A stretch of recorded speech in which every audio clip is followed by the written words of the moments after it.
که موږ داسې وایو چې ګناهونه ډېرېده دا هم د هلاکت ذریعه ده ګناهونه ډېرېده خباثت ډېرېده خباثت په دې دلیل سره د زینب بنت جحش رضی الله عنها روایت دی و یو ورځ پیغمبر صلی الله علیه وسلم راغی او ډېر ګبراو وی کور ته راننوتو وی زما کوټې ته راغی او ډېر ګبراهټ پرې راغلی وی چې لا اله الا الله پیغمبر صلی الله علیه وسلم وی ویل للعرب من شر قد اقترب تبعید د عربو د پاره د هغه شر نه چې هغه رانږدې شوی دی فتح اليوم من ردم یأجوج و مأجوج مثل هذا داسې پیغمبر صلی الله علیه وسلم داسې وکړو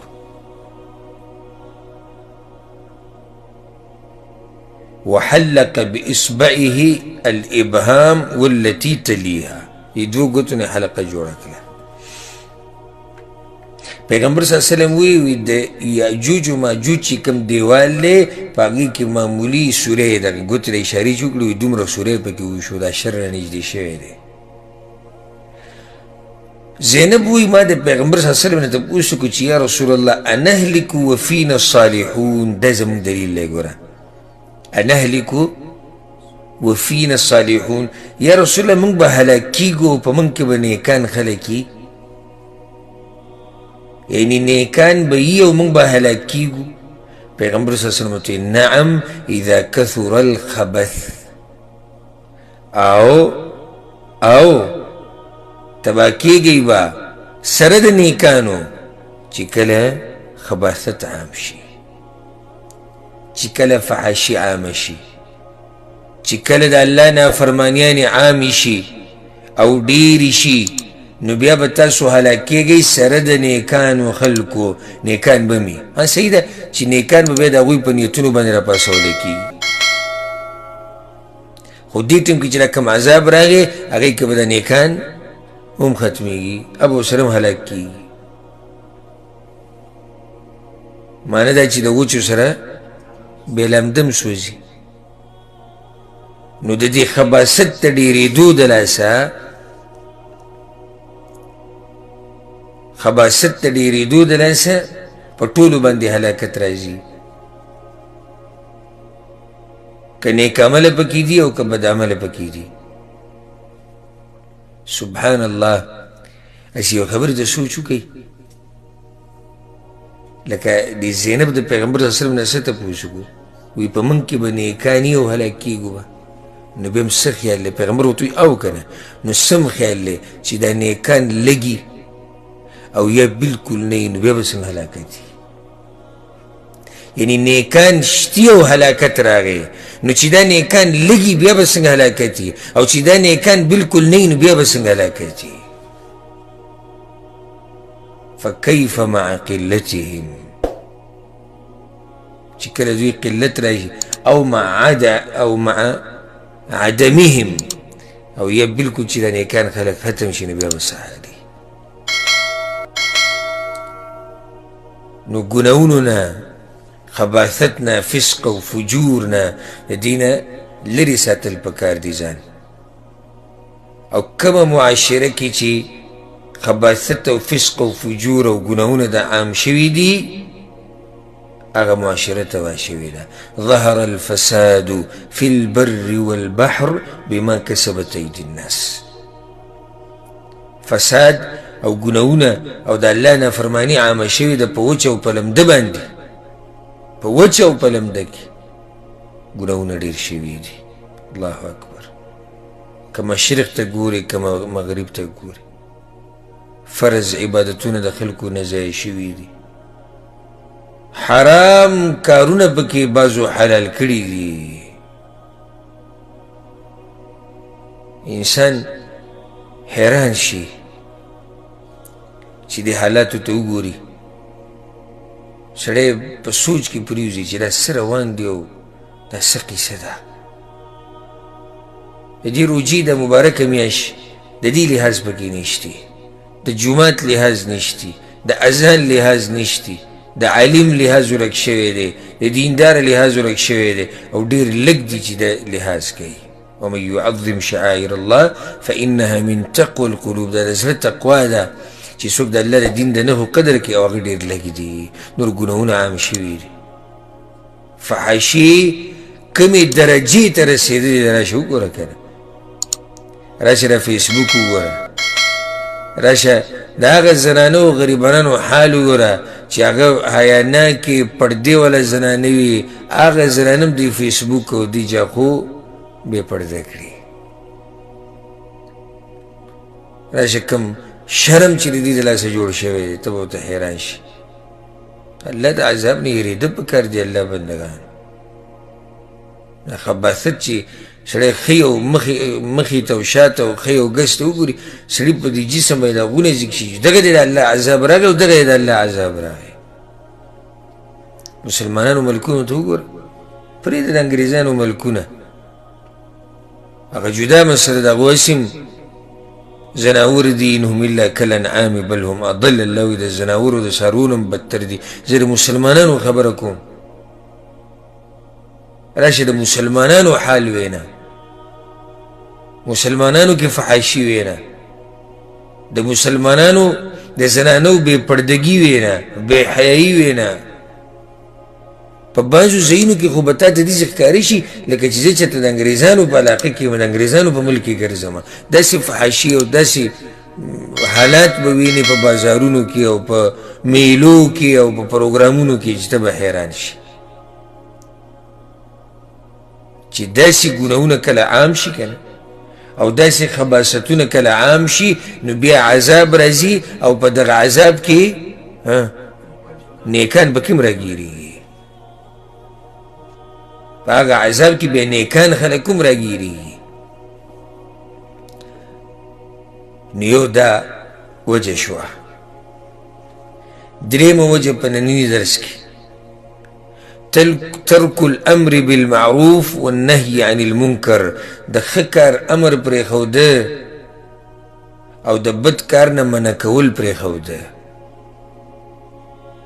امر بالمعروف پرېښوده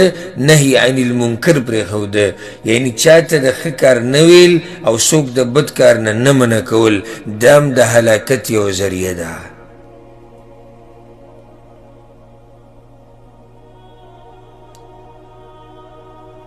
دام د هلاکت ذریعه ده د دې سره خلک هلاک کیږي او تباه کیږي که موت ته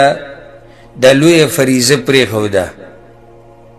دا لویه عبادت هم پرېښودو معنی دا چې نه به چاته د ښه کار وایو نه به څوک د غلط کار نه منع کوو بعضې یو جمله راویستې ده دې پښتنو کې چلیږي وایي د هر چا خپل قبر دی دې کې خو شک نشي د هر چا خپل قبر دی مطلب دې څه دی نو دوی مطلب څه دی دعوت مه کوه څوک څه کوي پرېږده ګیره پرېږده که نه مړه راځه ګلی شه ته راځه ځانې دغه جوړ کړي هر چا خپل قبر دی مونځ اودس نه راځي راځه مړه ګلی شه دي هر چا خپل قبر دی ته ولې دا نشي تماشي کې پرېږده چې کوي که د هر چا خپل قبر دی ته ولې دا حرام خورې پرېږده چې خوري د هر چا خپل قبر دی ته به کیسه لږ ګوتې وایي دا ډېره خطرناکه خبره ده ګوره هر چا خپل قبر دی او د هر چا خپل قبر دی خو د دې به تا نه تپوس کېږي ځکه چې دا الله په تا لازم کړي دي شریعت په تا دا خبره لازمه کړې ده چې ته به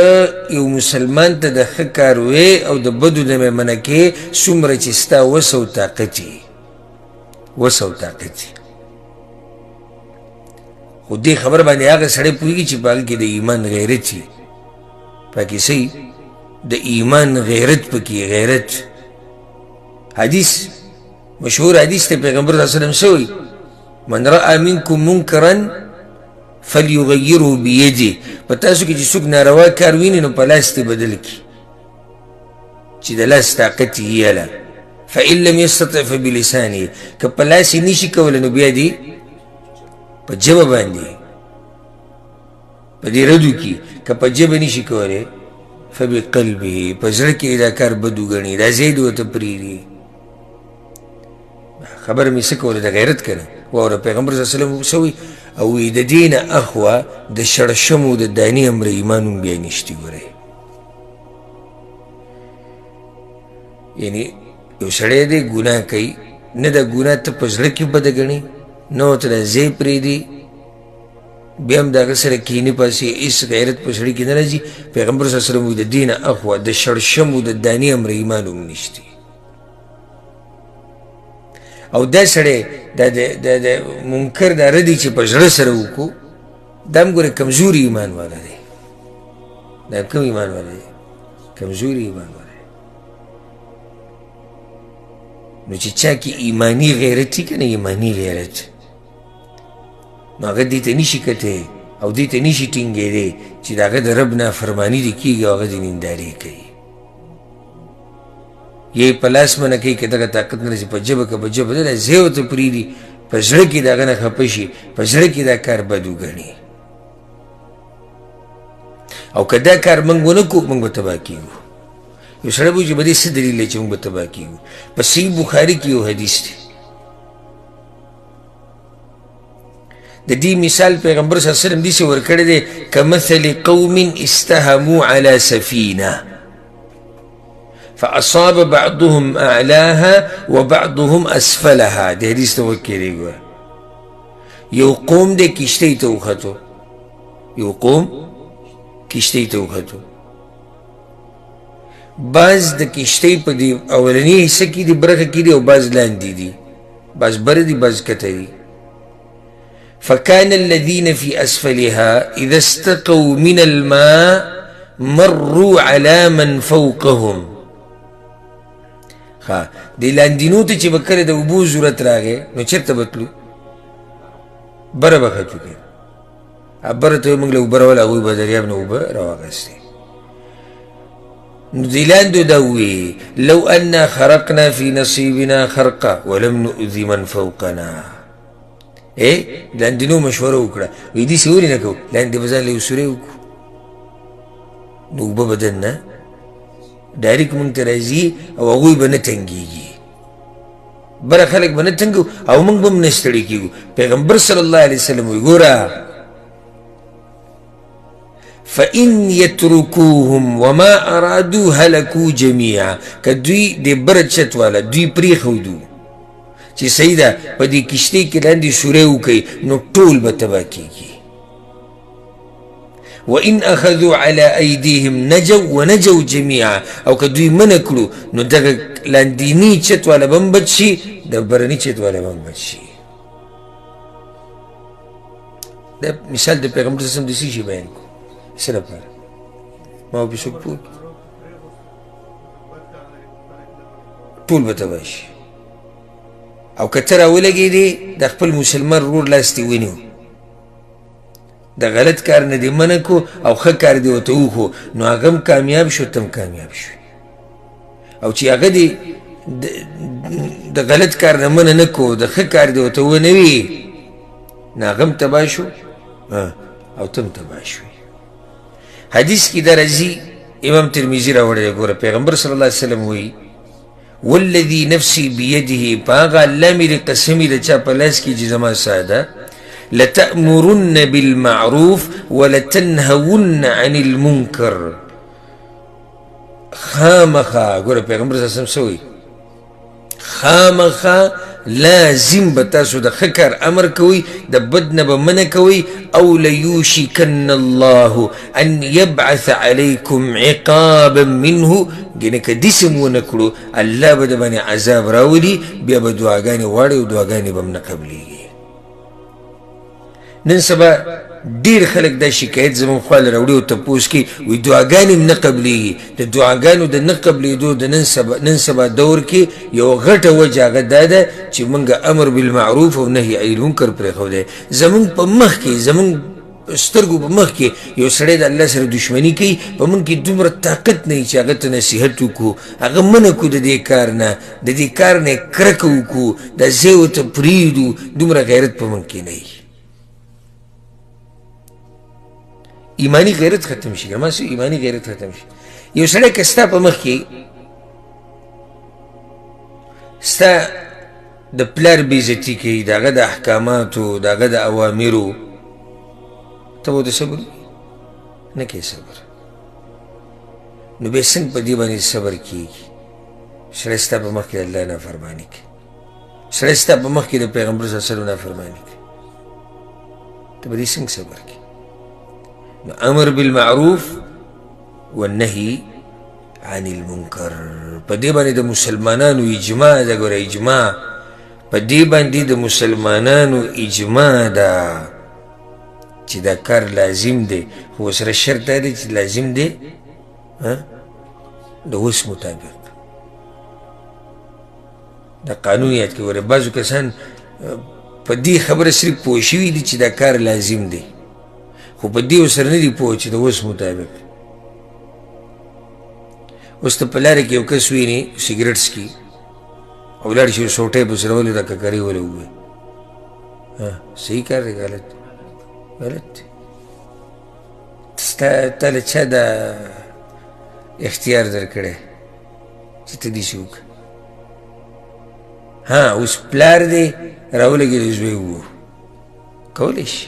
یا باچا دی راولګېدو هغه سړی جیل ته واچو، سزا یې پرې کړو، صحیح ده، کولی شي. قاضي کولی شي، حاکم یې کولی شي، تره ماما کاکا مشران دي وسیله شوي کولی شي. یا استاز دی شاګرد یې په ناروا کار ولیدو او د لاس په زور یې منع کوي، کولی شي. که دا طاقت تې نه و نو بیا تا سره طاقت د څه دی؟ ایجابي دی. دا دویمه مرحله ده. روره کار دی غلط دی، کار دی حرام دی، کار دی ناروا دی، بالتي هي احسن. څه معنی بالتي هي احسن؟ په ښه طریقې سره. بیا دعوت هم ښایسته انداز دی. زما خوا ته یو کس راغی، نو هغه د وران شوی دی یو کس سره. یو ملګری دی دعوت ډېر هرسناک دی خو لږ تیز دی که نه، سپین ږیری سړی و. بس ما ته وایي چې ته به زموږ فیصله وکړو، زه داسې چل کوم او زه دا کوم. ما صاحب خیر دی، لږ په ارام شه، لږ په سکون. دا څه چل شوی؟ بل کس هم راغی، ما څه چل؟ هغه وایي ده ته ما ووایي چې تعویز حرام دی او تعویز ناروا دی. سپین ږیري وایي داسې نه وه، داسې نه وه، تا خبره مختصره کړه. وایي څه؟ وی ده ما ته وایي چې تعویز په شریعت کې نشته او دا تعویزونه ناروا دي او داسې. وایي ما ورته وایي چې مولیان یې کوي پاکستان کې. وی ده وایي چې دغه مولیان چې دله ټول وتړم که نه او بیا ورته یو مضبوط کلاشنکوف ونیسم او بغرۍ یې کړم دله داسې په دې ګولو باندې. ده وایي ما ته دا ویل سپین ږیره قریب ټول رپېدو ته اوسېده. نو بیا ما پوه کړو ډېر په طریقې سره په اندا پوه ورسېدو په دې چې او تعویز نشته. نو اوس دا طریقې ده چې ته ورته ټول مولیان دله وتړم او بیا ورته کلاشنکوف ونیسم او ټول ولم. دا اوس طریقه نه شوه که نه. نه دعوت به کې، امر بالمعروف به کې، نهي عن المنکر به کې، خو په څه؟ په ښایسته طریقې سره ورسره چې علم در سره یي. لکه دعوت او تبلیغ. دا دعوت او تبلیغ دی که نه؟ امر بالمعروف نهي عن المنکر دعوت او تبلیغ دی که نه؟ دې کې یو مسله دا دی چې علم به در سره یي. داسې نه ته یو کس دی یو داسې کار نه منع کوي چې هغه کار څه دی؟ صحیح دی. که د داسې یې ونه راولګي ځان داسې ګرم ګرم کړي، وایي زه دعوت کوم، زه تبلیغ کوم. سړی د روح کار نه منع کړي. یا ورته د داسې کار د کولو ووایي چې شریعت کې نشته. لکه نن سبا کوم خیر کړی او دا شی راوتی دا موبایل بس هر سړی ځان ته ونیسي او داسې لیکي. خوږو وروڼو خویندو وروڼو نن به دا مسله بیان کړو، یې چا څه بیان کړو؟ هغه یو څو ویډیوګانې چلیږي دا راوتي دا لکان هغه دغه بیاني ذکرونه خیال به هم کړی که څوک وایي 7 لاکه پیرې به دومره ووایي او 10 لاکه پیرې به دومره ووایي 80,000 پیرې به دا ووایي. اوس د دوی جذبه ښکلې ده، د دغه رونو جذبه څه ده؟ ښه جذبه ده، ښکلې جذبه ده. یعنې غواړي چې د دین په څه طریقه خدمت وکړي، خو دا علم ورسره نشته نو معلومات یې څه دي؟ معلومات یې کمزوري دي. نو چې ته کله امر بالمعروف کې او نهي عن المنکر چا ته د ښه کار امر کې او بد نه منع کې نو چې تا سره خو دغه مسلې علم وي که نه دا کمه کې چې خبره کې چې په دې خو ته پوه یې که نه بیا موږ چې کله دې سیرت وکړو په دې کسانو باندې نو بس یاره تاسو یو سړی پرې نه موږ دا وایو چې نه موږ ملګري یو د هر هغه چا چې څوک د دین دعوت او تبلیغ کوي که په فیسبوک کې که په جومات کې که په هر ځای کې خو دومره وایو چې دعوت کوه تبلیغ کوه د علم په رڼا کې کوه ته خو راوتی چې زه د عوام د خیر طرف ته بوزم نو تا خو د شر طرف ته روان کړو چې کله ورته غلطې مسلې ښې نو دا خو د دین ښه دا و چې تا د عوام په هغه خپل حال پرېښودی وی دغه شر خو پکې نه و که نه دا کم شر چې ورته نن ته وکړو دغه بدعت خو پکې نه و که نه دا کم چې ورته نن ته وکړو نو بعض وروڼه ما لیدلي دي ډېر هیرسناک دي د موبایل یې ځان ته داسې نیولی او بس داسې مسکې مسکې کېږي او بل ته 1000 پیرې دا وایه او 1 لاک پیرې دا وایه 1.5 لاک پیرې دا وایه 2 لاکه پیرې دا وایه او هر څه به دې حل شي او هر څه به دې دا شي اکثر د علم الیقین سره دا خبره کوم ګورئ اکثر خبرې د دوی هغه منګړت بې سنده او دروغ دي چې یو خبره دروغ به ورته نه وي منګړت و منګړت نه نو دا احتیاط پکار دی کوشش پکار دی دا په هر مسلمان لازم دی چې دی به امر بالمعروف کوي نهي عن المنکر کوي د ښه کار امر به کوي د بد نه به منع کوي د څه مطابق د خپل وس مطابق او که نه یې کوله نو بیا به هلاکت راځي د بیا د هلاکت یو ذریعه ده اخرنی عمل به ذکر کو په دې موضوع کې یعنی تبا کوونکي اعمال په کې اخرنی د مسلمان ورور غیبت کول د مسلمان ورور څه کول غیبت کول غیبت خو حرام دی دا خو ټولو د پته ده خو دا د هلاکت لار ده په دې دلیل بے دلیل به تخیم بیا مخکې خبره کوو انشاءالله یو روایت ته امام بخاري په ادب مفرد کې راوړی دی اسامه بن شریک رضی الله عنه وی زه د پیغمبر صلی الله علیه وسلم سره ناست وم او بانډچیان رالو خو ډېر زیات رالو د پیغمبر صلی الله علیه وسلم خواته منها هنا وها هنا د دې طرف هم خلک را روان دي او د دې طرف هم خلک را روان دي نو هغوی ته پوښتنه کول یا رسول الله په دې کار کې په موږ باندې ګناه شتي او که نه د دې کار موږ کې ګناه شتي او که نه که دا کار موږ وکړو ګناه شتي او که نه لږ یو د دې خبرو باره کې وی تپوس کوو چې بای کې ګناه نه وه وی پیغمبر صلی الله علیه وسلم ورته چې یا عباد الله ای د الله بندګان وضع الله الحرج په دې کارونو کې ګناه نشته الله حرام کړي نه دي الا امرأ اقترض امرأ ظلما فذاك الذي حرج وهلك مگر هغه سړی چې راولګېدو د خپل مسلمان ورور بېعزتي وکړه د یو مسلمان ورور په عزت کې خبرې وکړې یو مسلمان ورور یې وشرمو ظلمن یعنی ظلمن دا کار وکړو فذاک الذي حریجا نو دغه سړی په ګناه کې واقع شو وهلکه او هلاک هم شو دا زموږ دلیل دی وهلکه او دا سړی څه شو هلاک شو غیبت اقبح القبائح په قبیح کارونو کې قبیح کار دی او سبحان الله په خلکو کې سم خور دی ډېر کم مجلسونه به چې هغه به د غیبت نه او د مسلمان ورور